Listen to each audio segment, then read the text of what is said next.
ꯁꯤꯗ ꯌꯥꯎꯋꯦ ꯑꯝꯇ ꯍꯧꯖꯤꯛ ꯀꯣꯂꯦꯖꯇ ꯑꯃ ꯀꯥꯈꯠꯂꯨꯒꯦ ꯃꯣꯏ ꯖꯤꯝ ꯁꯥꯟꯅꯅꯤ ꯑꯝꯇ ꯌꯦꯡꯉꯨꯒꯦ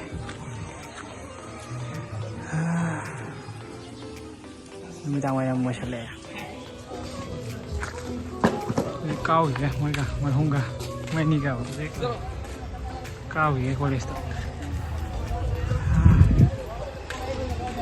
ꯑꯁꯝꯗꯕꯤ ꯀꯥꯁꯤꯔꯥ ꯁꯤꯒꯤ ꯀꯩꯅꯣꯁꯤꯅ ꯁ꯭ꯇꯦꯌꯔꯁꯤꯅ ꯑꯩꯈꯣꯏ ꯑꯁꯝꯕꯤꯀꯣ ꯍꯧꯖꯤꯛ ꯀꯥꯔꯨꯔꯁꯤ ꯁꯣꯝꯗꯒꯤ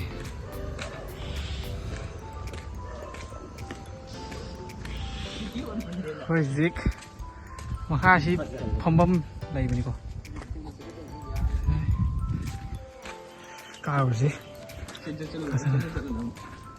ꯀꯥꯔꯨꯔꯁꯤ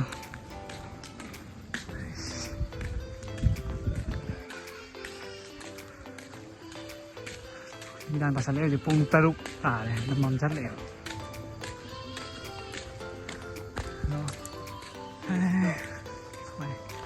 पार्किंग एरिया ने पार्किंग एरिया ने को देखिए ये कैंटीन है ये डांग लो ना फिर छुट्टी रहेगी वो व्यू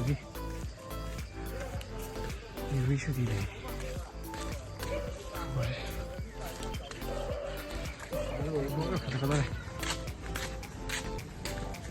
कोई स्टेयर लंबी रोशी उड़ था ये तंग कर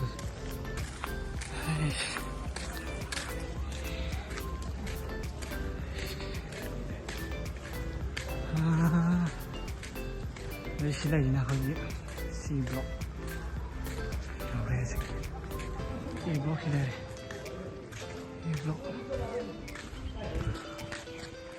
E블록 này E블록이 gì 거기 cái nó thốt ra này cái gì đang gặp blok thốt ra này hắn E블록 cái gì đang gặp blok thốt ra gì E블록 gì đây xí na bộ bị trap blok thốt ra Cбл록 này canteen này không thì sẽ được gì khi mà mang cái gì nữa đi blog này sẽ được gì ha đi chỉ hấp bom đầu này được gì thế na hấp bom này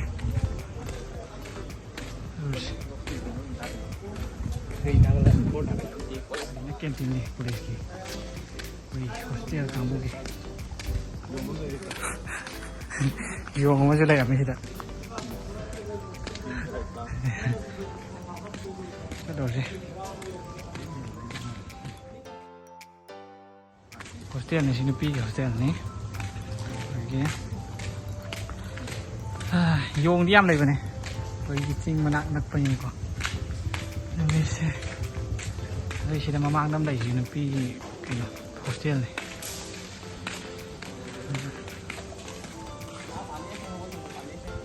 engineering ko engineering kampo ki workshop ni si ni practical to mai tare aish mom sale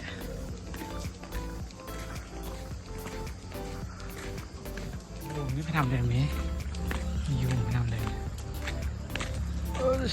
làm yo mình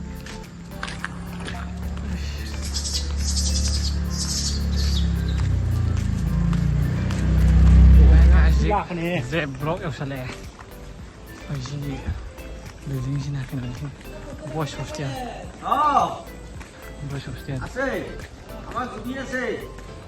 Apa lagi hostel dalam dah ini Dubai hostel ni.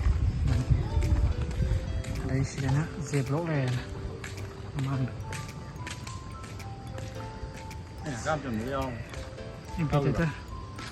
Imperator dari sini nak.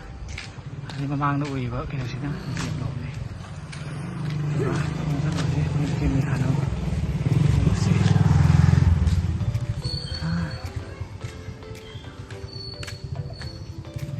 Pagi hostel ada ubah sangat benar. Apa ni? Basketball ground ni. Ni mana nak building uji je. Ini lagi kan ni library ni. Oh, library. Boleh ni. Library. Ini hidden library masuk. ꯑꯩ ꯌꯨꯝ ꯄꯤꯕꯩ ꯃꯐꯝꯗ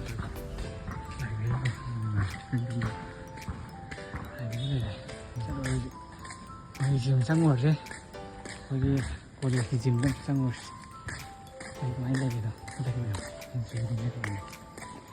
ꯋꯥꯗꯤ ꯋꯥꯏꯌꯦ ꯆꯠꯄ ꯉꯝꯗꯕꯅꯤꯅ ꯍꯥꯟꯅꯩ ꯆꯠꯇꯕꯅꯤꯅ ꯋꯥꯈꯤꯗꯕ ꯆꯪꯉꯨ ꯌꯧꯁꯜꯂꯛꯑꯦ ꯍꯧꯖꯤꯛ ꯃꯩ ꯊꯥꯔꯤꯁꯦ ꯆꯪꯗꯣꯏꯅꯤ ꯑꯩ ꯉꯥꯟꯅ ꯊꯥꯔꯦ ꯆꯪꯉꯨꯔꯁꯤ ꯍꯧꯖꯤꯛꯆꯪꯉꯨꯔꯁꯤ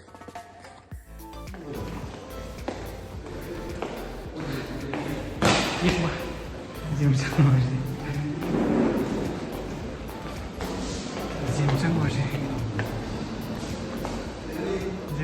houzik 신기하게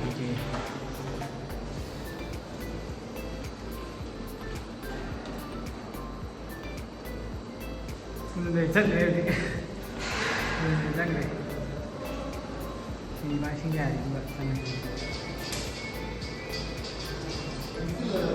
진짜로 나도 내가 쓸 거를 진짜로 근데 공탕만 그래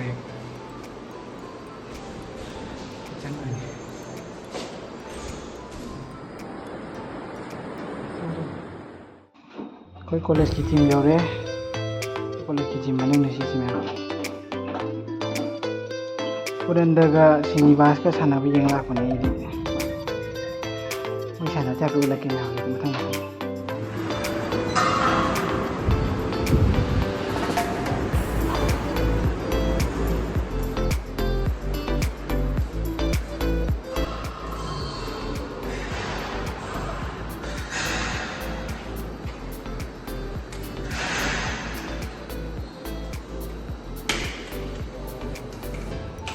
तुम काओ कि मैं मैंने देखो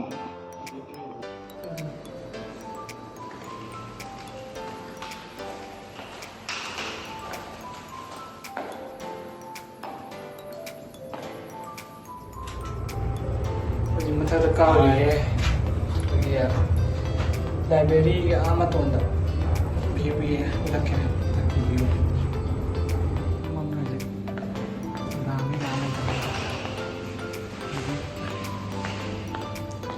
सिगी व्यू से फंसा है कौन दिमाग है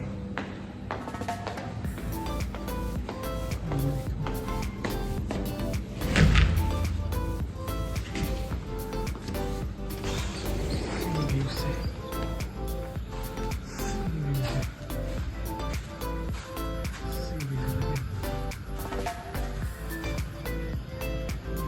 बास्केटबॉल ग्राउंड है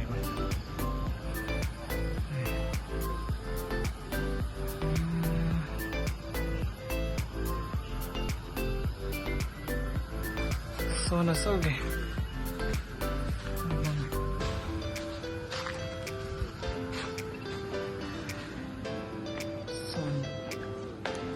सोन सो गए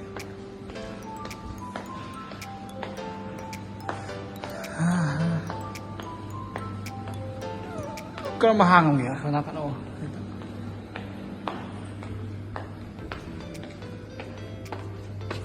कोई नहीं थोम गया 이 저거는 어디서 나와? 이거냐고.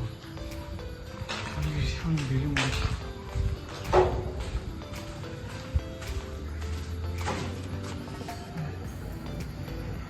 당이 되니까. 걸레ski.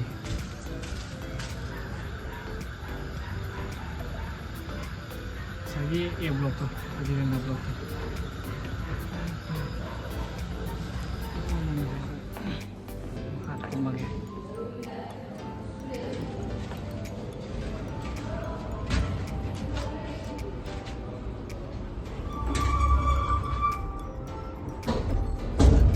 kumbaga anda mo tawag ya so playground na sa mo eh ito na ko yung bola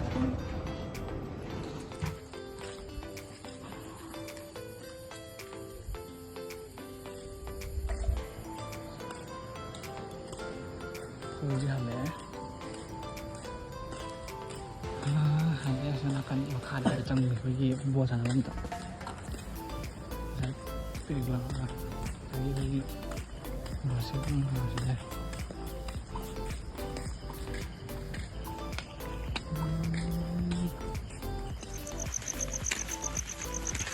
ꯑꯩꯈꯣꯏ ꯍꯧꯖꯤꯛ ꯆꯠꯈꯤꯗꯕꯁꯤꯅ ꯑꯃꯨꯛ ꯕꯥꯁꯀꯦꯠꯕꯣꯜ ꯑꯅꯧꯕ ꯁꯥꯕ ꯑꯗꯨꯒꯗꯤ ꯐꯨꯠꯕꯣꯜ ꯒ꯭ꯔꯥꯎꯟ ꯑꯅꯧꯕ ꯁꯥꯕ ꯃꯐꯝꯗꯅꯤ ꯍꯧꯖꯤꯛ ꯆꯠꯇꯣꯏꯁꯦ ꯂꯣꯏ ꯁꯦꯝꯒꯠꯂꯕꯅꯤ ꯀꯣꯂꯦꯖꯀꯤ ꯁꯤꯅ ꯑꯩꯈꯣꯏ ꯀꯣꯂꯦꯖꯀꯤ ꯃꯈꯥ ꯀꯥꯆꯤꯟꯗ ꯂꯩ hujik solusi makan makan itu tuh viral huje tar mane view kawan dure jekono media sema message ꯁꯦꯝꯒꯠꯂꯕꯅꯤ ꯀ꯭ꯌꯨꯕꯀ ꯊꯝꯃꯕꯅꯤ ꯑꯁꯤꯗ ꯑꯩꯈꯣꯏꯒꯤ ꯀꯣꯂꯦꯖꯀꯤ ꯁꯥꯏꯗ ꯀ꯭ꯌꯨꯕꯀ ꯊꯝꯃꯕꯅꯤ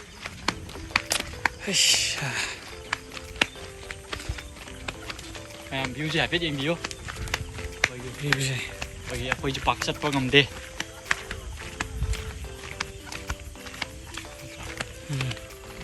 hujik solusi bon sanaba be yeng mago da cube sema me banana cube ma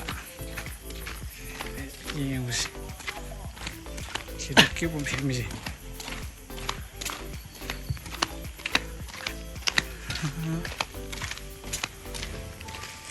cube yeng je ban us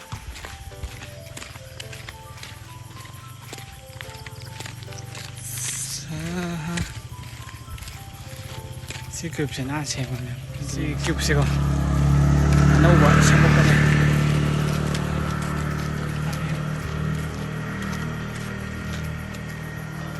này nó xem mà mình có cái sam downtown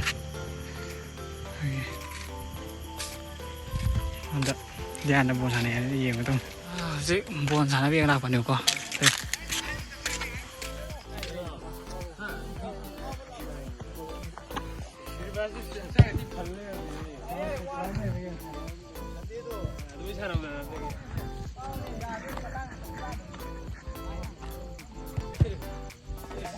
Say hi.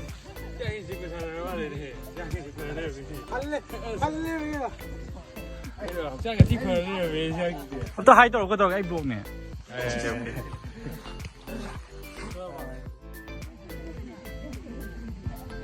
시연이죠.